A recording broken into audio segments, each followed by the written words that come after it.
go green. We have to go green, and save the world again. We have to go green, yeah, go green, we have to go green, and save the world again. We have to go green, yeah, go green, we have to go green, and save the world again. It's going to be fun. Okay, I'll hand over to Johnbosco. Is Johnbosco there now? He should be there now. Yes, Johnbosco is here, and I want to thank everyone for being a part of this program. My name is Johnbosco, if as my colleague has just explained, and I'll be your moderator for today, strongly and powerfully assisted by my co-moderator, the founder of Team54project International, Dr. Daniel Chidubem Gbujie. And we are also live on Facebook as we speak. So I'm gonna turn on everything so people can see us right on Facebook. So we are live now, and I welcome every one of us who have also joined from different parts of the world, especially from our Facebook community. You are all welcome, and I hope everyone is keeping safe. Just a brief introduction. We already know this is 2021. It has its, lots of challenges, surprises, and every good thing in it. And today we have brought our time to remember and celebrate the World Environmental Day. And this year's celebration has been tagged Ecosystem Restoration. Ecosystem restoration is a whole lot, and we're going to be learning much more in depth about what ecosystem restoration is all about, and a few other things from our speakers. We have IONA Corner, who is a CEO and publisher of Groundwell News Journal USA. She's going to handle one of our topics and then, tell us a lot more about communicating the climate crisis effectively to the unaware. Also, we have with us G. MACINTYRE WITT. I hope I got the name correctly. She's a senior lecturer, Western Washington University in the US. She's also a climate reality mentor. One of us here also is the executive director of Team54project International, Jasmin, Akter Promi, and she has helped a lot in facilitating this program for today, and we thank her a lot. Once again, my name is Johnbosco Ife. I'm your moderator, and I'm the CEO of Ife Solutions Limited, a digital, based company in Africa. And that's all for the introduction. I want our co-moderator to introduce himself by himself, because he's someone we all should know about. He's someone who has done a lot for the world. He's someone who has, challenged the status quo. He said we cannot allow the Mother Earth to just die off when we are supposed to be caring for the Mother Earth. Over to you, Dr. Daniel. Please give us more insight about who you are. Thank you so much, Johnbosco, and thank you so much, our viewers and our special guests who are on their own authority, wonderful people who are passionate about making the world slightly better. And I also want to wish all our guests watching us on social media platform and other platforms that are annexed to us, a World Environmental Day celebration as part of our celebration of raising awareness, inspiring people to take action in their local vicinity. We deemed it fit to have an event like this to make things a bit more fun in the sense that we are reminded constantly about the challenges we face on Earth and the need for us to be better stewards. I'm the founder of Team54project, and along with some wonderful young people, we've been able to hold our own little space of contributing, along with other millions of other people, how Earth can be better. On that note, I want to welcome you all, and I want to thank you. I'll hand over to my moderator, Johnbosco to continue our proceedings. Thank you. Thank you so much, Dr. Daniel, for that wonderful introduction. First on our list, we're going to invite IONA Kona to, tell us what communicating the climate crisis effectively to the unaware entails. She's going to show more light on it. And to offer to our viewers, if you have questions, please drop your comments on our Facebook page or any platform where you are seeing this. Speakers will do well to pick one of us, all of your questions, and then give answers to them. Over to you, IONA. Thank you so much. It is such an honor and pleasure to be here with other people who care deeply about the earth. So thank you for inviting me. I would like to do some screen sharing. I've been in the environmental movement for 55 years, but 5 years ago, I wrote my memoir.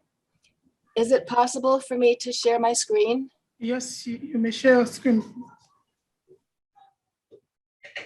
Okay, while we are waiting to, set that up for you, we invite our Executive Director, Jasmin Promi, to, give us 1 or 2 words while I set this up for you, please. Okay. Hello, Jasmin. Hello, Johnbosco. Thank you for giving me the opportunity to speak. And I want to take the time to welcome everyone who took time out of their day, not just to attend today, to meet us and talk about the environment and to enlighten us, but also because you have to understand that each and every individual sitting here is here because they deeply care about the environment. And it's not just the presence of one day, but it's being present every single day, like waking up and doing those little things, advocating for those things that matter to us, that is close to our heart, right? And that's why we are here. That's why the Environment Day is actually celebrated, so that we can come together and celebrate not just our accomplishments, but also the fact that we're looking forward into the future and moving with a plan as to what we want to do. Now, my name is Jasmin Akter Promi, and I am the current Executive Director of Team54project.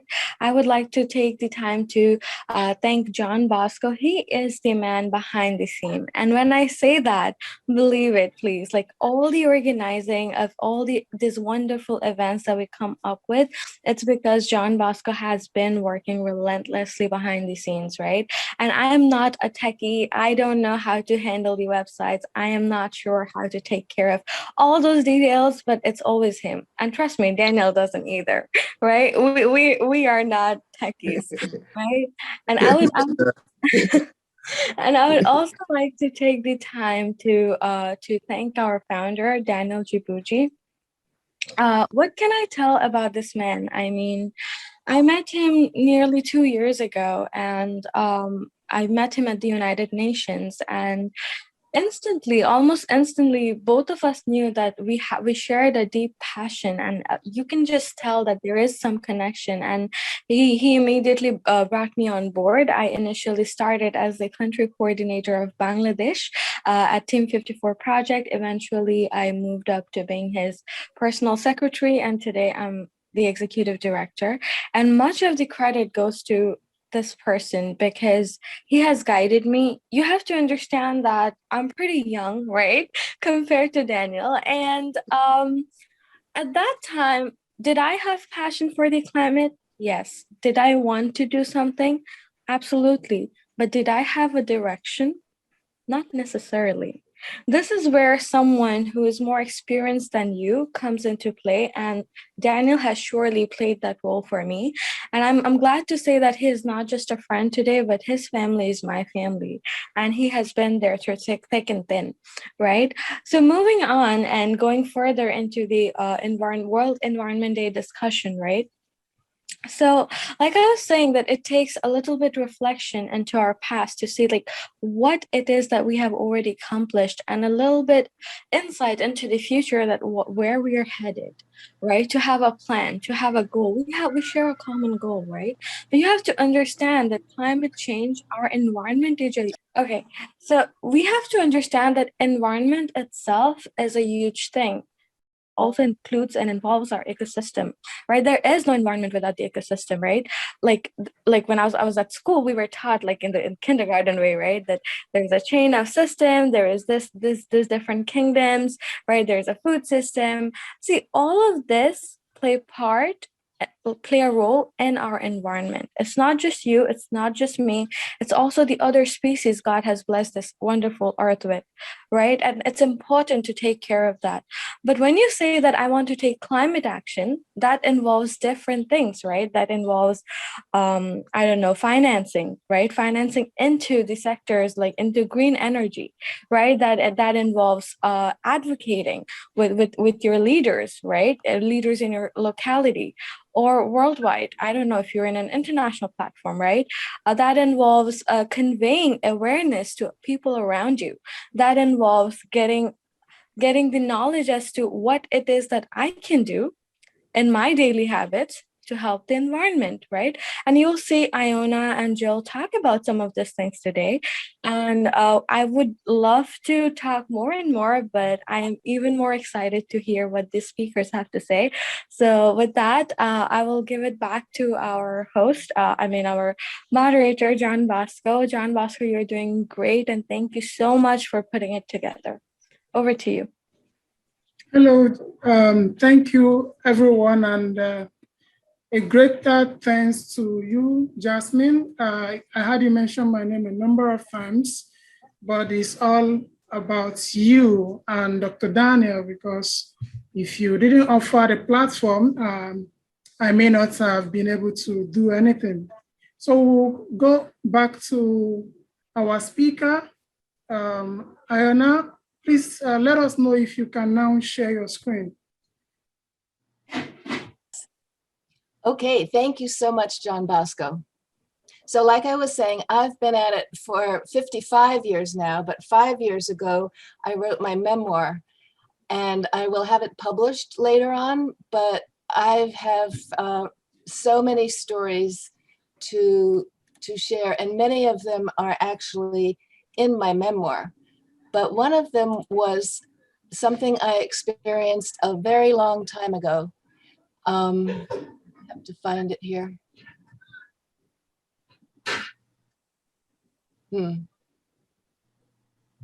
Oh, hang on. Let me go back to this because I think it's attached.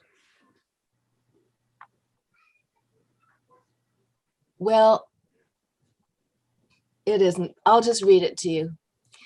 I was an air pollution inspector in the middle of New Jersey 33 years ago in 1988.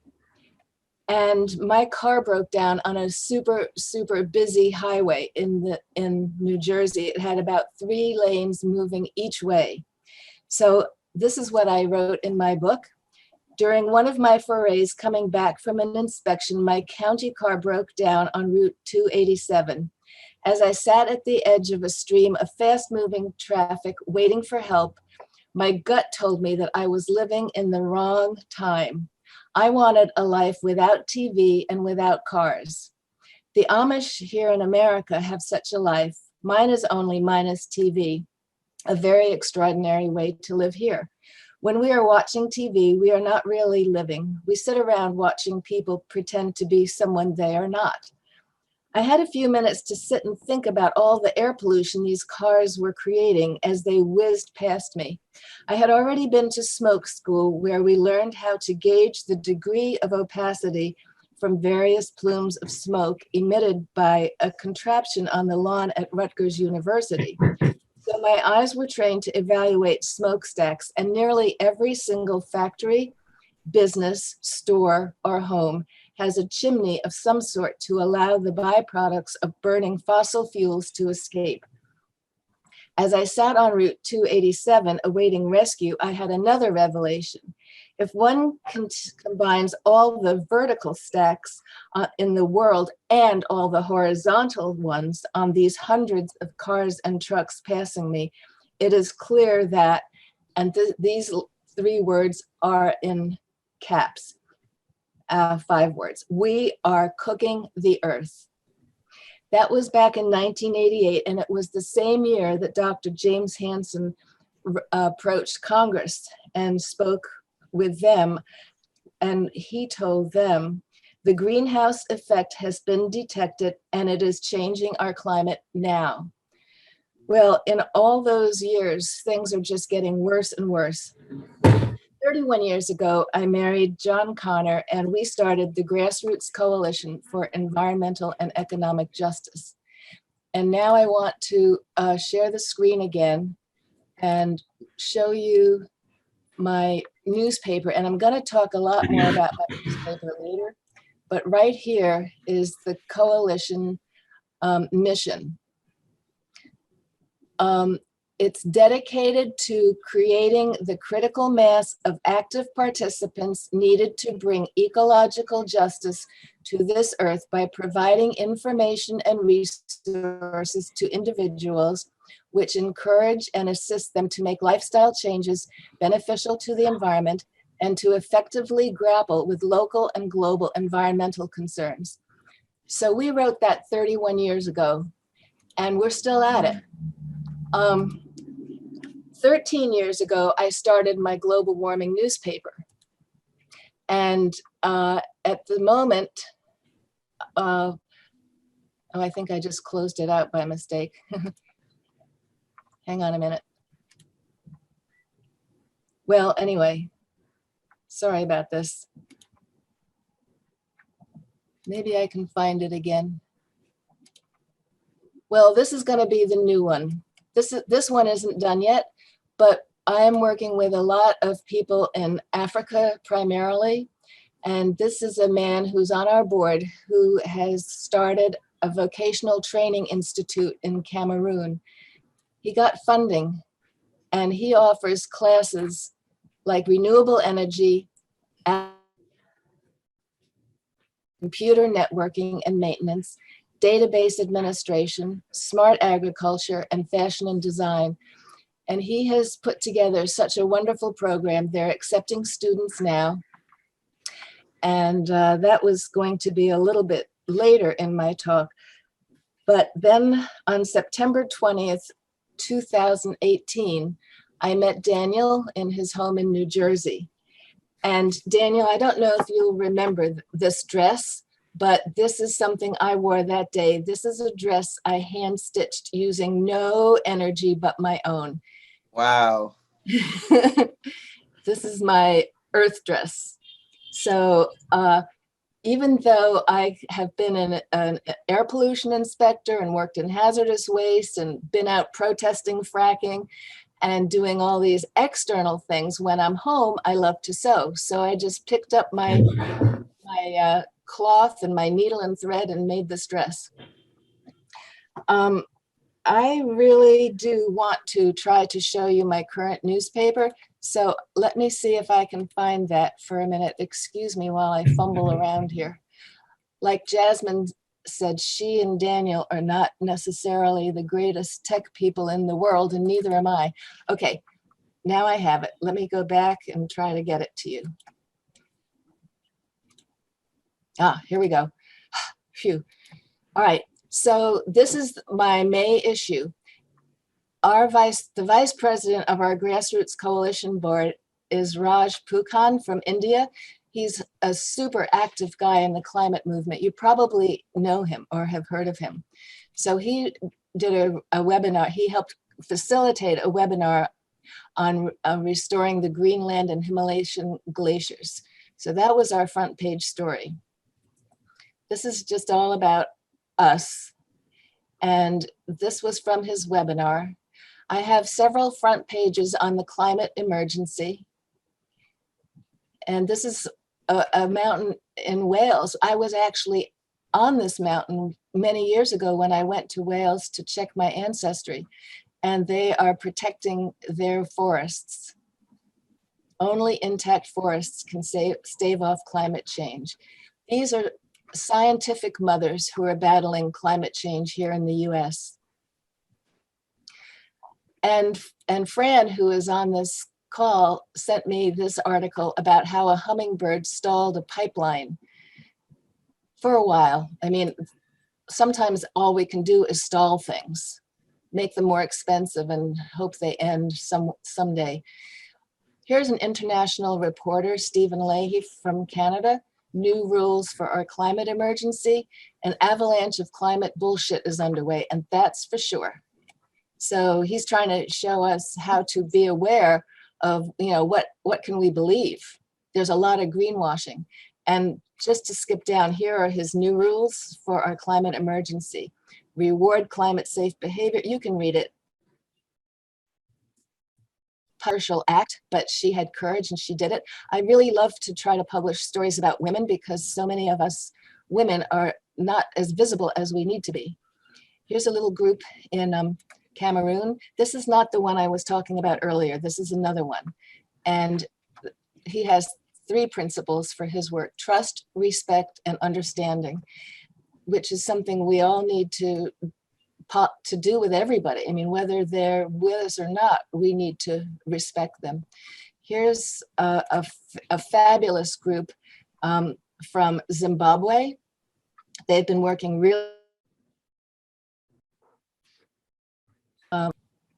and anyway, I mean, I started very, very simply, and then my whole life just expanded. So you start simple and it feels good and you're doing the right thing, and then you do something more and then more and more. And before you know it, here you are, full speed ahead, trying to do everything you can to help save the earth. This man runs Rural Watch Africa Initiative. He's in Nigeria, and he was interviewed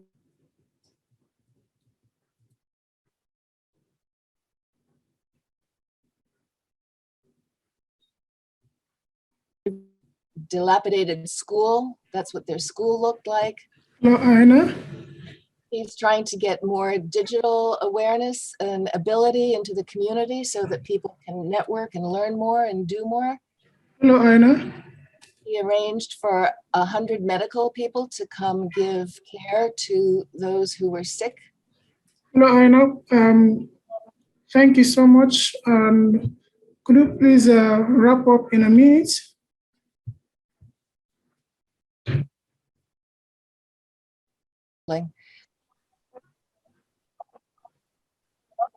Yes.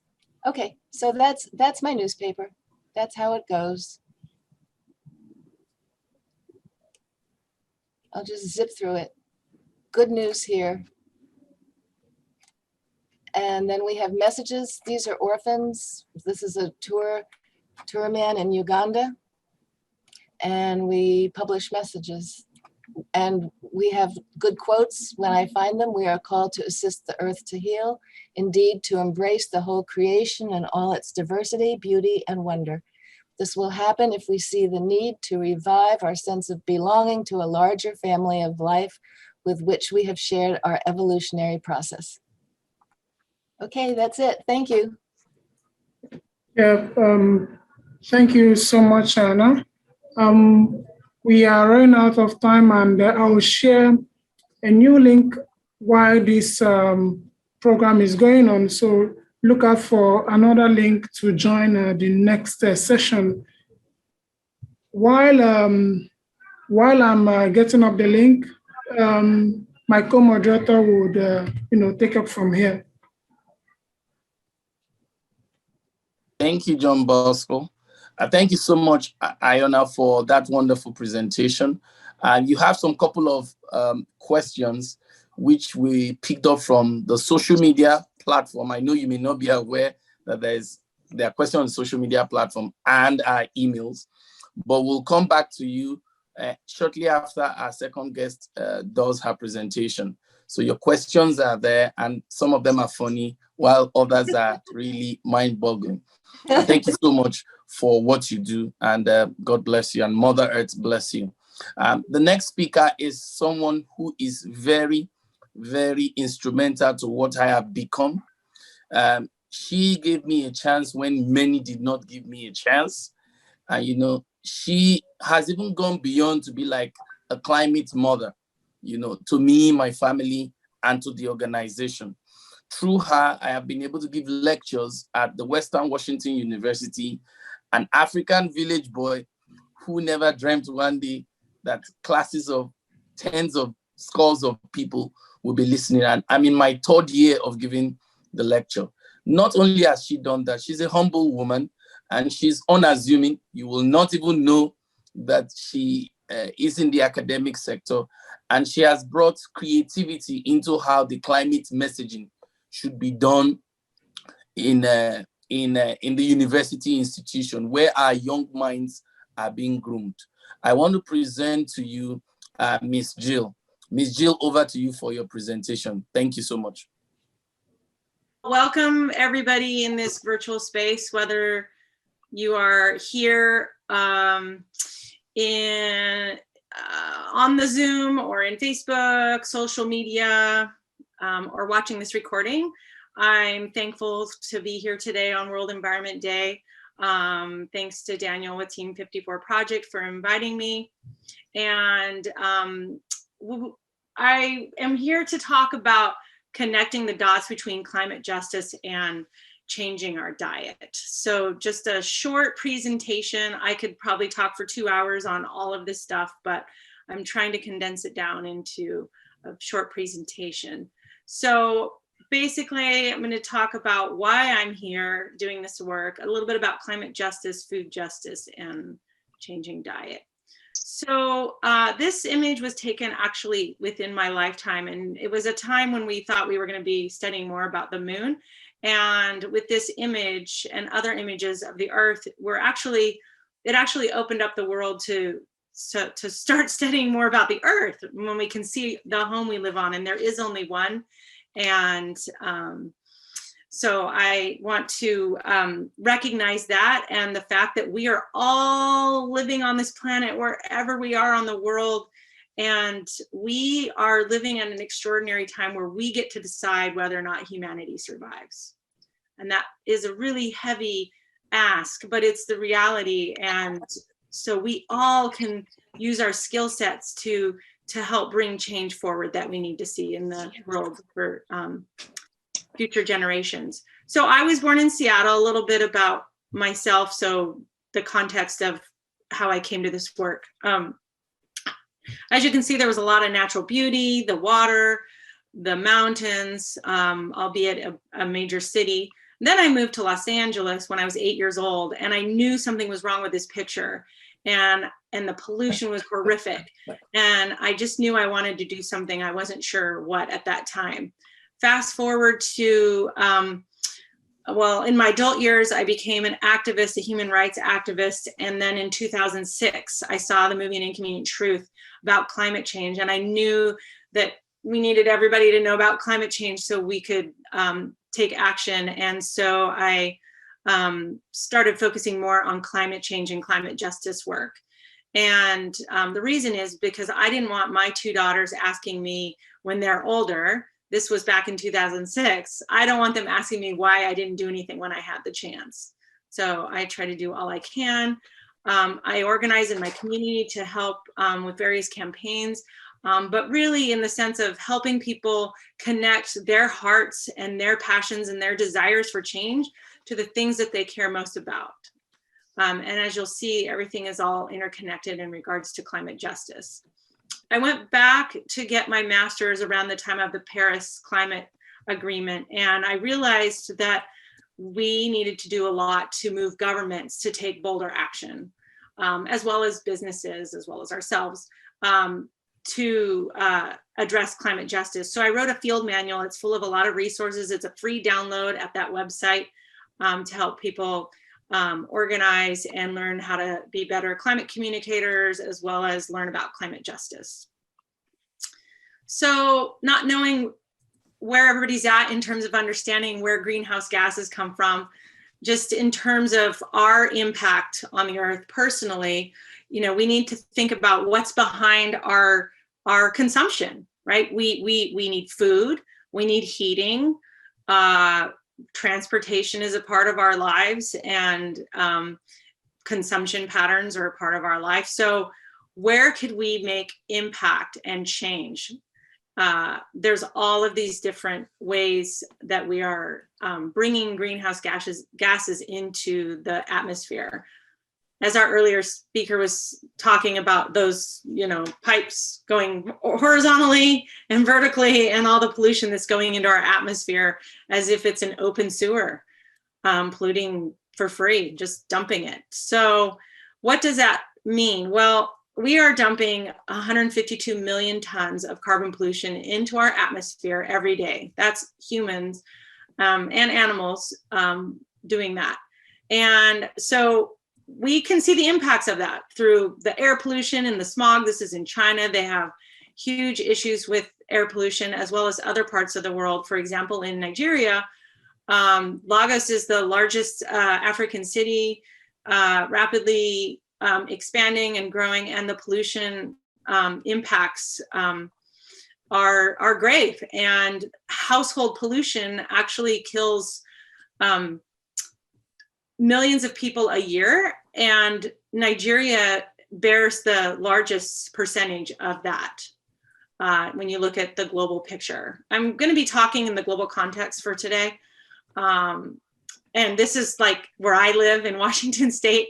This is, we can't have the status quo, people pretending that nothing is happening while fires are burning, right? Just go along with daily business. So we've got a lot of work to do.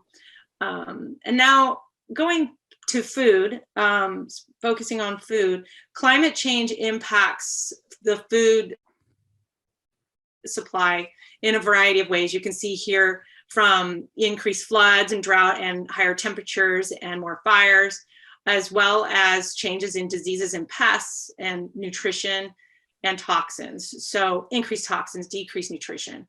And then we have water availability. That is a huge aspect to growing food, as you can imagine. Now in India, there's talk that summer may soon be literally unbearable. That's a country with a very large global population. So what happens when we can't grow our food and we have increased droughts? People have to move. And so we end up with climate refugees.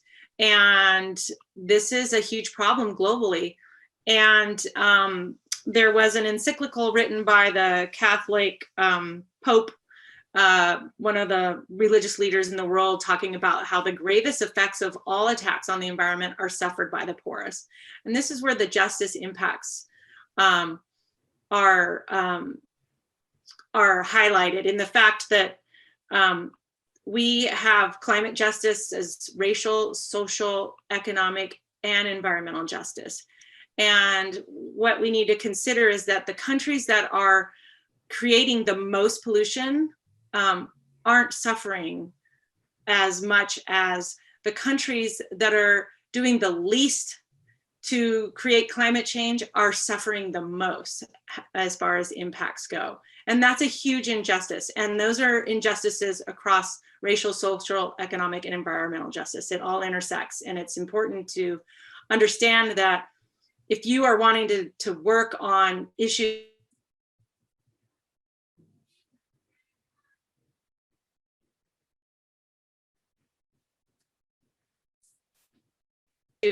because it's all part of climate justice. There is no climate justice without racial justice, for example.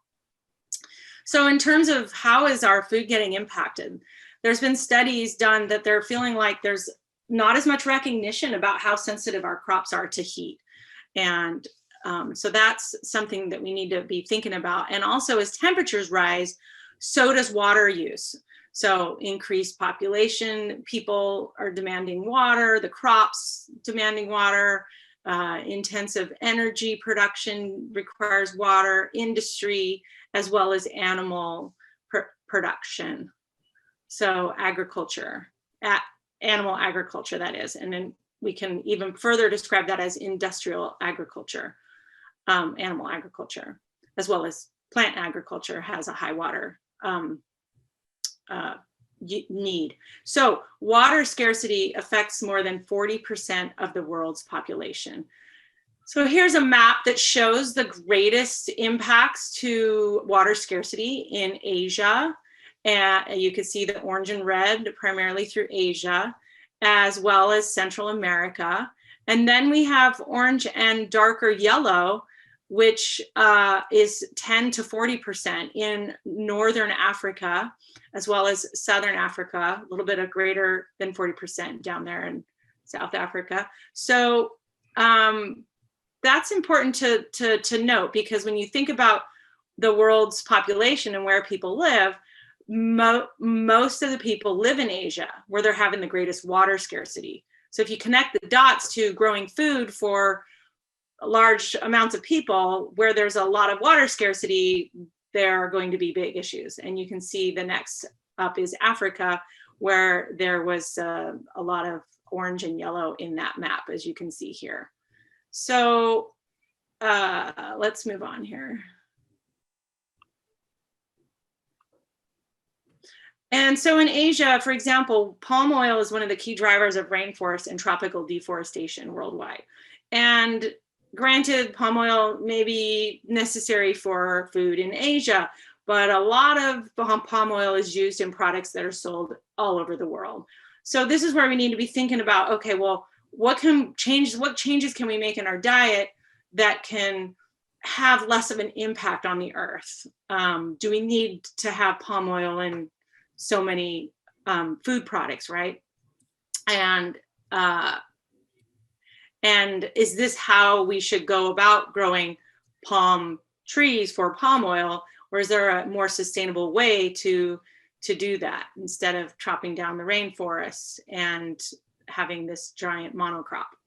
So another thing to think about in terms of agriculture on a global scale, industrial ag is becoming kind of over time, that's how agricultural practices have developed. So now we have a fossil fuel driven agricultural economy. So there's going to be, and I think we're going to have a food revolution this decade. We have to. We're going to be seeing more regenerative agriculture and soil restoration, because they're learning a lot about how soils can trap carbon and sequester carbon. So you can see how the fossil fuel impacts here for agriculture impact climate change, and then how climate change impacts agriculture. So we need to be making some changes within that. So in terms of personal goals for changing diet, some different things to consider. When I was in college, this is a long time ago, actually, I had a class called World Food Politics, where we were told that the population was going to double from 3 billion to 6 billion people. And I thought, there's no way this one professor knows who's going to have babies and how many. But he was right. The population did double in about 25 years. And then now it's almost approaching 8 billion people. And the class was about how are we going to feed all these people? And he was talking about how many gallons of water, for example, it took to make a hamburger. And I thought, you know, I'm one person living on this planet and I have to do my part. So why would I want to eat a hamburger that's going to take 600 gallons of water to make? And especially where I was, if there was a drought going on. And I thought, no, I can't do that. So I stopped eating beef back then and still. And so what does that look like in terms of carbon footprint? You may have heard about beef having a pretty large carbon footprint. That slide about the gallons of water was about water. This is about carbon footprint in order to make these products, and beef and lamb and cheese and, you know, animal products. And then we get down here and we have plants. So eating a plant-based diet can really lower your carbon footprint. And so your food choices actually do matter. And so I thought, well, let's consider water, right? Because we know about water scarcity.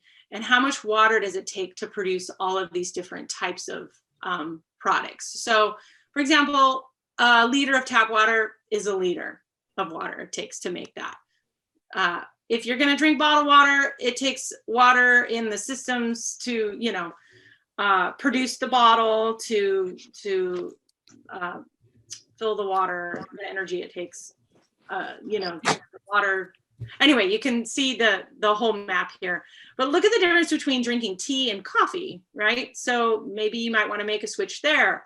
or you can see how low on the water scale plant products are versus the animal products. So, you know, eating an orange is 50 liters versus a glass of orange juice, or eating an apple, the difference. So you can see how you can make different choices with your food. So as far as like people think, well, I have to eat my meat to get my protein. There are a lot of plants that are high in protein. So changing your diet can make a difference. So when purchasing food, also you want to consider how far did this food travel and how is it packaged? You can see here's a street market in Nigeria, and you know, this is not packaged food. It's fresh food, and it probably didn't have to travel so far. So shopping at local markets is better than going to the grocery store where things are packaged in plastic, for example. Does it take a lot of water to produce? We just talked about that. And how is it processed? Did it require a lot of machines, or is it in season? Is the food in season? And then as far as lowering your carbon footprint, here's some tips. Eating what you buy leads to a 25% reduction in your carbon footprint by eliminating food waste. That's a huge, huge thing you can do, is eliminate your food waste. Also reducing meat and dairy, and also eating seasonally. We just talked about that. And avoiding excess packaging. We talked about that. And also cooking using less energy.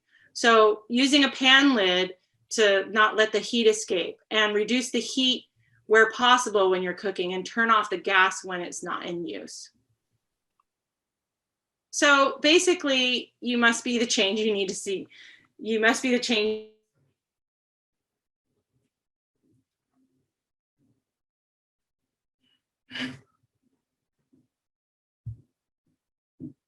Africa, in these countries, the current projects, and what they do is they help train farmers to plant forest gardens, like big rectangular or square rim of forest trees, because trees hold more moisture in the soil, and then the trees provide shade, and then they grow food in the center of the garden. And this is a more sustainable way to grow food, and also it helps with food sovereignty and allowing people to stay on the land and grow food.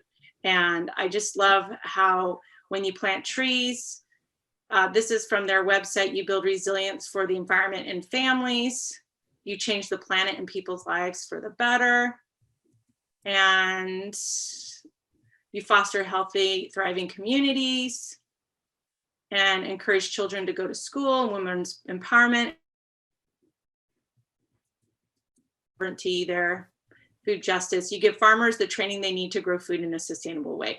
So that's a really great organization. It's been around for several decades, and I think they've got a lot of things figured out there that can be done in other parts of the world as well. Tillers International, this is a program to help with more sustainable agriculture and moving off of fossil fuel agriculture production. So I just wanted to make sure you knew about those two websites. And so there's that. And I came across this today. We take care of the future best by taking care of the present now. So I really love this quote, because we need to think about how our actions today impact future generations. That's a mindset of the indigenous people globally, about considering what we do on planet Earth and how it impacts 7 generations ahead. And the bottom line is, we need everyone everywhere doing everything all the time as quickly as possible. Try not to be overwhelmed by that, but just know that what you do matters. And I appreciate your time today. That's all.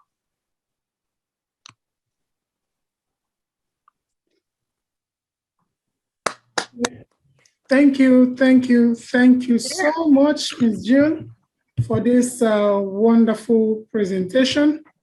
I must say I'm so much, in fact, I'm lost of words, because for your presentation, it's obvious the greater effect of the climate change is not on those who pollute more, but on those who pollute less. Places like the rural Africa, Asia and other similar environments. Also, I came to, while you were speaking, thank you once more for that wonderful presentation, because I learned a lot from it. And with what I've seen, I would grab any opportunity to visit the Western Washington University, because you spoke very directly, very eloquently, your words were plain, and this is a message everyone should take home, especially, we don't have to keep waiting for the government. They are not always there for us.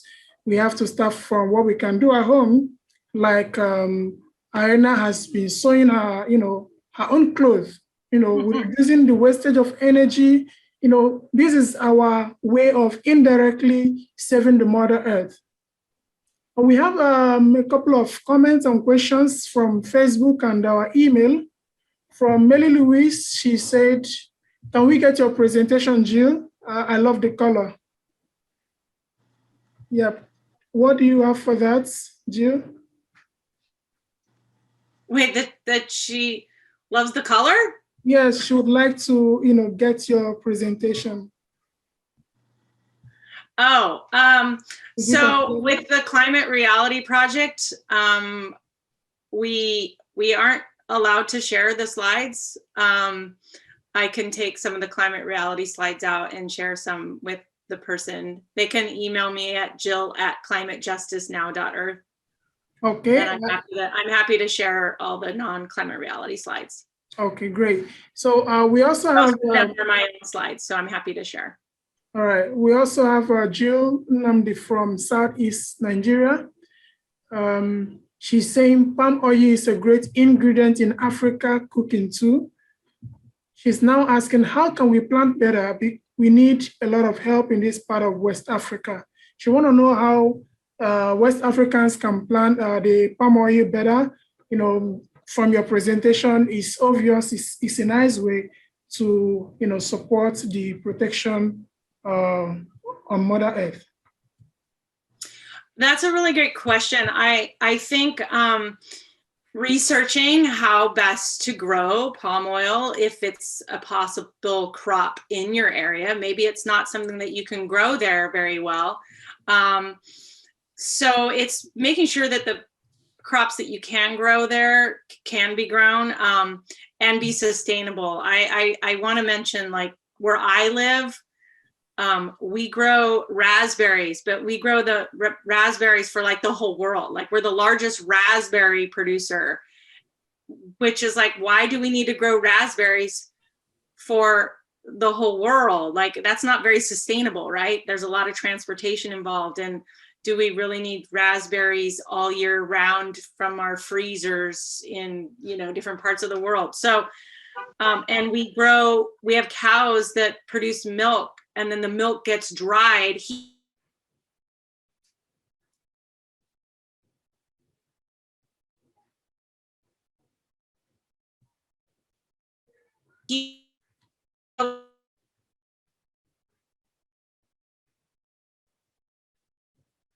I don't know about growing palm oil in West Africa and whether or not that's sustainable. But if it is, I would look at how to farm sustainably where you are and how to use the least amount of water. For example, in California, where they grow almonds, it's a huge water intensive crop, but they're now switching to drip irrigation, where they just drip water, and they're finding great success with that. So you're going to need to look at farming practices that are more sustainable and crops that can be grown where you live, if that makes sense. Yeah, we have another comment from Ben Camp. He said, I love your presentation, Jill.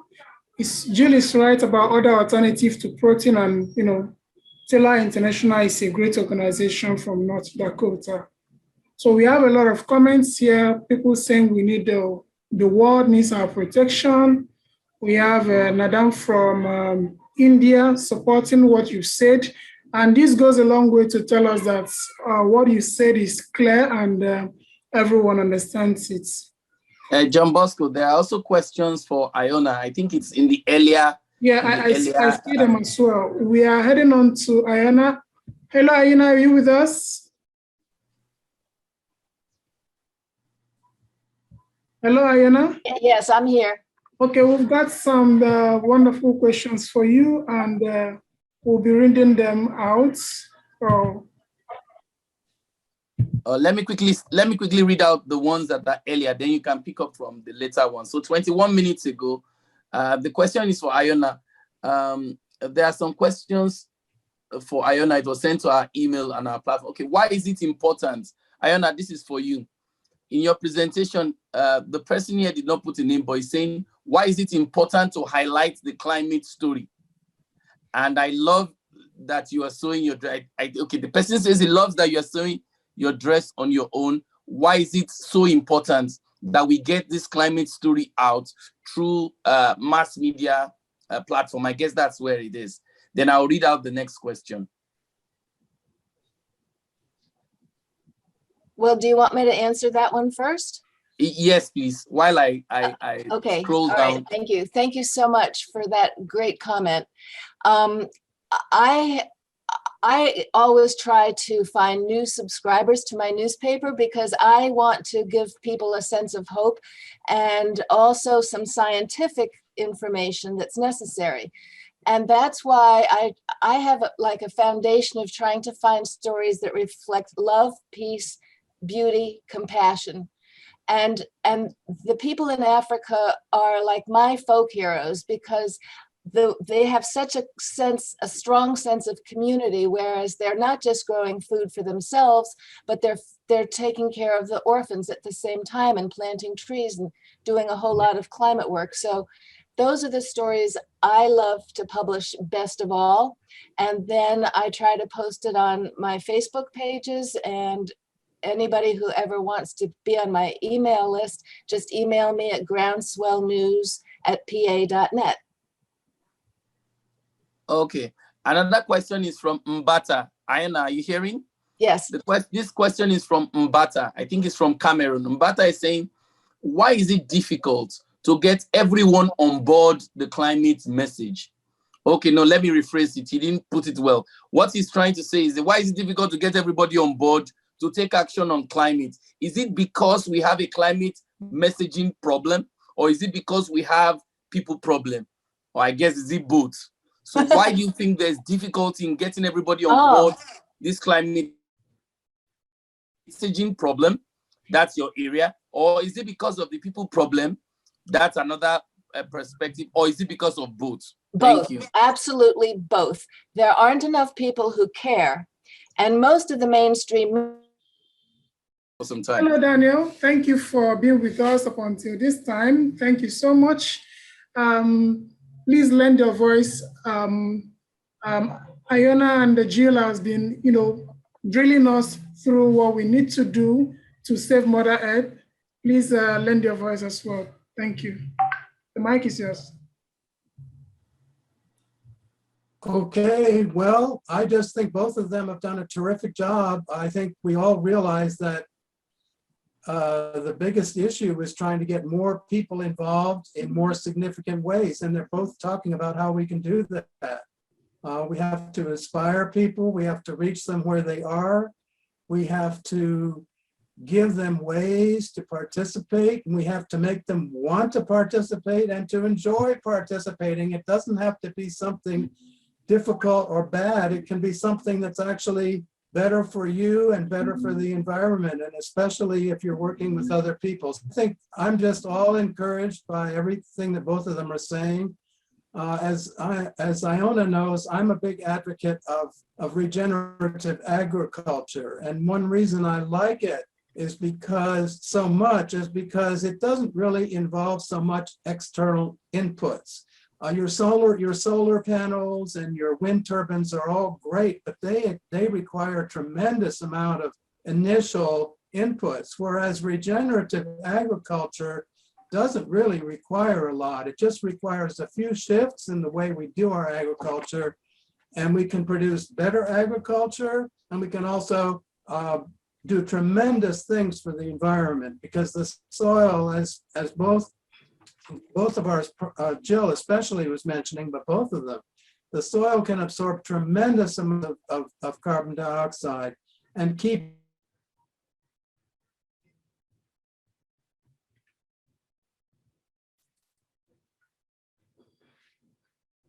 can learn better ways to garden and farm and improve our environment. So I'm just a big advocate, but I understand that both of them already understand that. So I just think we all need to get more involved and more active in what we're doing. And so having the way to get together with people like this is just fantastic. You all are doing a tremendous job. Appreciate it very much. Oh my goodness, I love how Daniel has been able to put it together. I always love when people, add value to discussion. Now, Daniel has raised a lot of important things that I think we are missing out. The aspect of participation. So the climate movement or the climate struggle cannot succeed even if we have all the best ideas we have, if we don't get people to enjoy doing something. It is getting people to enjoy doing something will increase their motivation. Increasing their motivation will get them to change behaviors. Getting to change behaviors will now be able to inspire people to take action. So Daniel is very right that we can do all we need to do. Getting people to change a behavior is the most difficult thing we can do. But one of the ways to get them is to make them feel involved, make them participatory, meet them where they are. And that's a beautiful caption that every single person listening to us across the world must be able to get. We must be able to meet people where they are. We must be able to ensure that the climate messages address the peculiarity of where they are. We shouldn't be telling them something that is higher than their pay grade. Rather, we should be able to have a messaging that is tailored to their need. So if you're in Africa, trying to tell somebody about the polar bear may not get him participating in that movement, even though he's suffering a lot. But telling him that his goats, his hens, his chicken, his corn will all die off if the climate increases is a better way to say, okay, hold on. Now that you are talking about the things that matter to me, how can I prevent this? So I totally agree with Daniel's line of thought, and it's important we get it there. Before I hand over to Johnbosco, Madeline Ime from Nigeria says she's enjoying this conversation. Jill McIntyre is her mentor, and she's proud of what she has done. Ben Cap from, I think, North Dakota, is saying that he's so happy with what is going on. This is how the messaging should be. And then finally from South Africa, Mariana Price, she's saying that that it is important, the technique of promoting moringa. I think what she's saying is plant-based agriculture should be where we should be going to. And it's a better empowering program that government should advocate for, and that she supports what Jill is saying, and that planting herbs can also help address the issue of bees and can help teach our young people better ways of addressing climate solution. Thank you for this great work. I enjoy myself. So I'll hand over to Johnbosco to usher in our concluding remark, and then we'll call it a day for everybody. Thank you. Thank you, Daniel. Thank you so much, Daniel. Thank you for these beautiful comments. And to your namesake, Daniel, as well. Thank you so much. I am tempted to think every person by the name Daniel is always very eloquent and has a way of adding sauce to the soup. So I want to thank everyone, especially our speakers, myself, our executive director, Jasmin at the Promi, the founder of Team54project International, Dr. Daniel Chidubem Gbujie. He has been a very strong pillar. I also want to thank in a special way our speakers, Jill, and everyone who has come to join us. I just got a message from Regina Chukwuka. He's not in a good place to speak, but he said I should remind the world that this climate action is both a digital fight and as well a physical fight. So while we put the word out there for people to That's very true. We should also do our bits in our homes as the state charity begins at home, in our offices, and everyone find ourselves, do whatever we can to save the Mother Earth. Very importantly, I want to thank all our viewers from Facebook and every other platform you are watching us from. Nadam from India, Namdi, and everyone, especially those who are watching in Nigeria. You know, it feels good to know that those people in the Western Africa, like myself, they understand what it means to start the fight early. You know, we aren't yet, as developers, so many countries like the US, Russia, and all of these places where there's a lot of emission and, you know, negative impacts on the climate. But if we can start now, we can move early into electric cars, you know, that are using, climate, how do you put it? You know, batteries that are good for the climate. Not all electric cars are good for the climate. If we can begin to, you know, stop some of our cans, our polybags, and all of these things, these are little ways we can support the action for the salvation of the Mother Earth.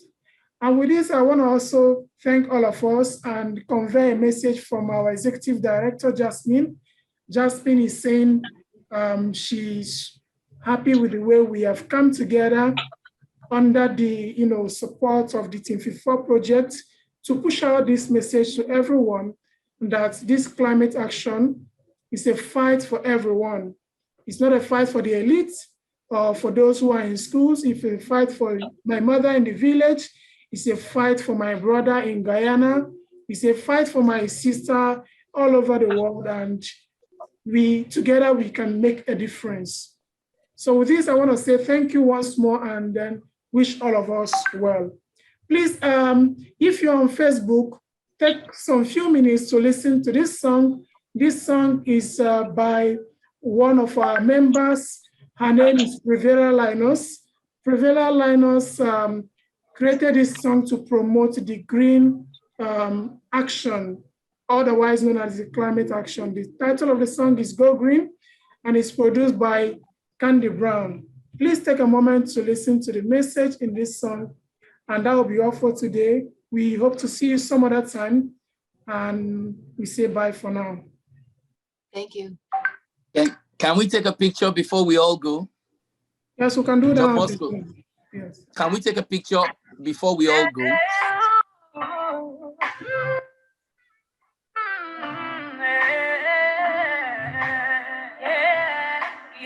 Yes, we can take a picture on the Zoom.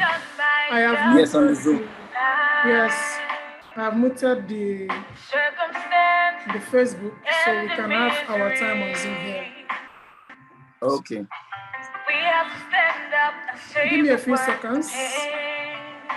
Just a few seconds. By healing the land and going green again. Yeah, we are here. So, searches.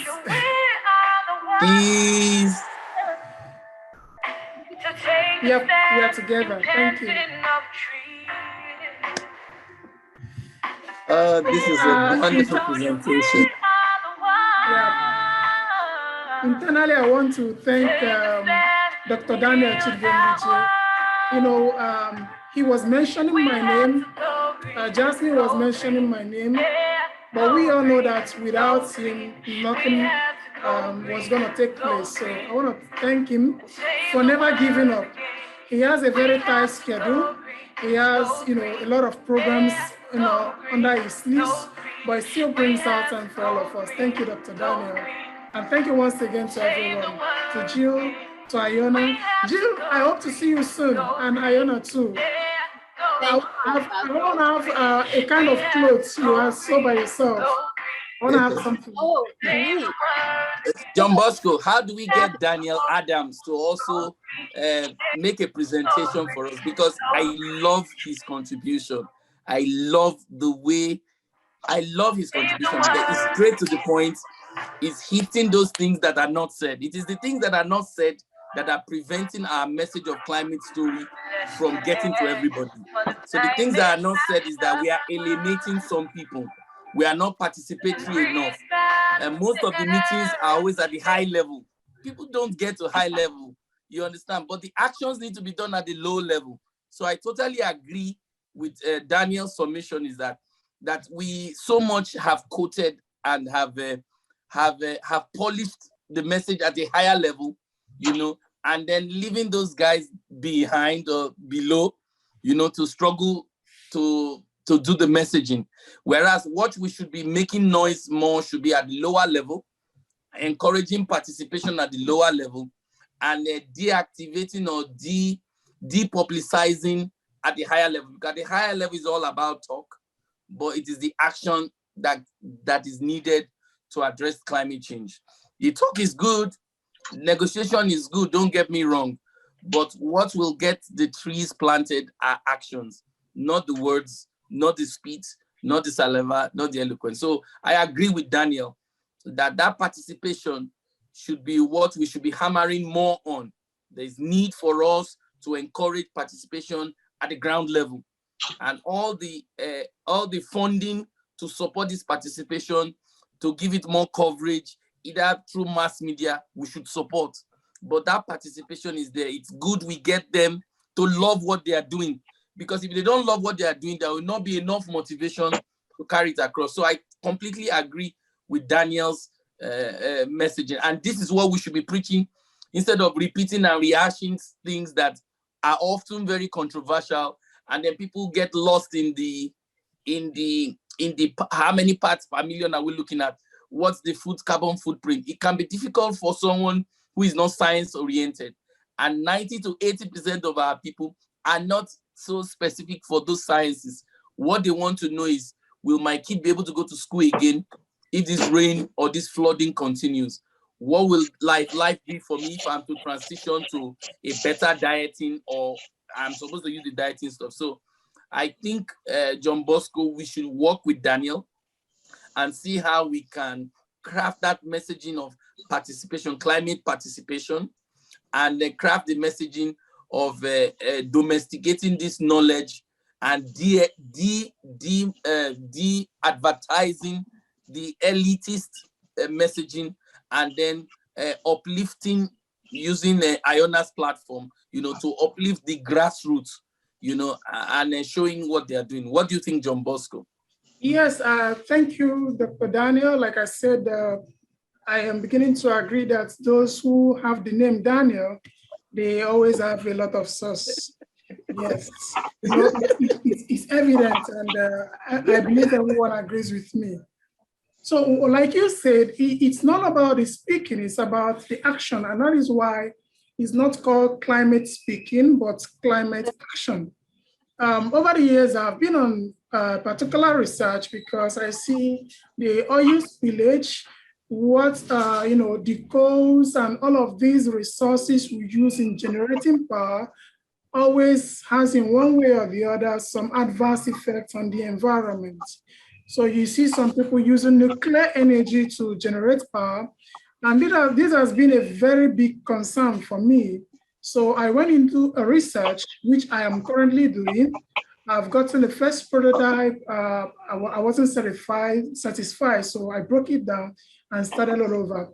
What my project is focused on is generating power without the use of water, without the use of you know, gasoline, or, you know, any of these nuclear energy stuff.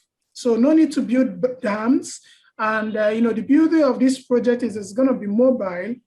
Now, you would wonder if the sun is going to be there. Yes, sun is a good thing, but there are places where we have a lot of winter, we have a lot of dark clouds, and there's not enough sunlight, enough ultraviolet rays to, you know, shine on these solar panels. So this design is basically a form of self-sustained electric generator. So what it does is that, you know, when a generator could give out 100%, and then since 30% of what is brought out to, you know, sustain itself, and then the user is left with about 70% to power his household, you know, go camping and all of this stuff. So this is what I've been working on. And while I'm doing this, I still try to get my hands dirty. If I see school children doing the tree planting program, I hop in, because 5 to 15 minutes of my time planting one tree can save 1,000 if not up to 1 million people in future, because when you plant a tree, it keeps growing, it keeps, saving the planet, saving the soil, saving humans from sunlight. The sun is so harsh these days, and planting a tree, the importance cannot be overemphasized. So Daniel, I totally agree with your namesake, Daniel. All the Daniels are saying is intact, is right. We don't just have to keep speaking and speaking. We need to put in action. And while we're putting in action, we also need to encourage other people who are putting in action. I see a lot of people doing this stuff, but they do not understand that this is not a one-man fight. It's a fight that comes out of accumulation of individual efforts. So when they do it for 1 year, 2 years, 3 years, they say, oh, the planet is getting worse. Does it mean my effort is not yielding fruits? So that comes the time that we need to tell them, hold on, keep up what you're doing. It's making impact. And you need to get your family or friends involved, because the magnitude of negative effect is so much than the positive effect. And that's why you are getting discouraged. But if your family, your friends join hands with us, we're gonna, kind of overpower the negative effects. And when the feds join us in this fight, it becomes a lot easier. So we need to speak, yes. We need to encourage people, yes. We also need to get our hands dirty. Right. Thank you, everyone. Thank you for being here. Thank you, everyone. Thank you so much. I am most honored. I'm somewhere in Lagos, in Africa. And when Jay was speaking, I was shocked, because I know, right? We suffer the most. So even if you don't speak, I'm gonna get a megaphone and then speak it out to the public, because we've got to start fighting. Thank you, everyone. Dr. Daniel. Thank you so much. Everyone. So Daniel Adams, please, we need your email. Please send your email to Johnbosco, so that when we have subsequent series that we are already planning for the month of June, we can have you on board and have ample time, to get the world to hear the way you say things. Because another thing you have opened my eyes to is always listen to other people's perspective. And like Johnbosco says, nobody's the bastion of knowledge for climate. No. And that's what gets people very frustrating. If one person keeps saying it, John Kerry is the one saying it, Al Gore is the one saying it, it can be a bit frustrating, because some other people will say they have vented interest. But if they see an everyday person who is not a celebrity, who is outside the mainstream saying it, somebody can say, oh my goodness, I know Daniel, he lives next door. For him to take this serious, man, I have to listen. I'd rather listen to Johnbosco tell me what is happening in Lagos than listen to the government of Lagos tell me what their actions are on climate. I know it will all be a lie. You understand me? So I totally agree.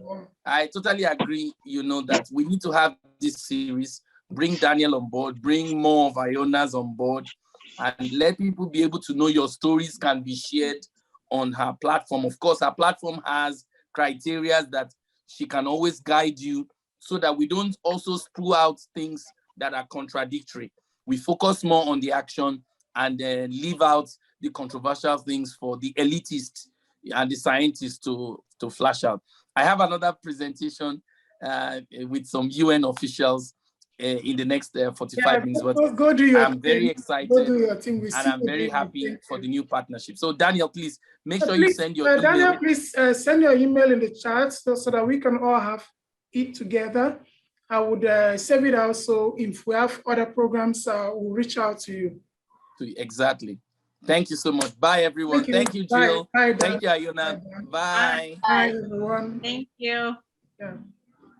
So, Daniel, I'm waiting for your email before I leave so I can copy that out.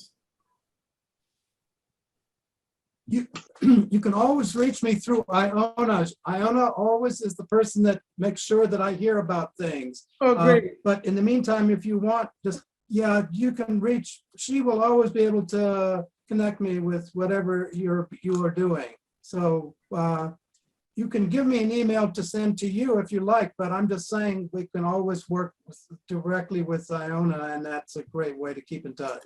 All right. In case anyone wants to have my email, I am dropping it in the chat box. I am easy to reach. I read my emails like every second. Oh, okay. I love I'm helping getting it people get here. together. Thank you, IONA. Thank you so much. Like, that's my biggest pleasure is let's get together. Yep. Okay, I got it. Thank you, Jill. Like I said earlier, I hope to see everyone soon, one-on-one, Thank you fighting so it much. out together. Bye. My heart is with you in Nigeria. Thank you. Thank you. So I'll be ending the Zoom call now. So see you later. Okay, thanks so much. Bye. Bye-bye. We are the future, we are the one.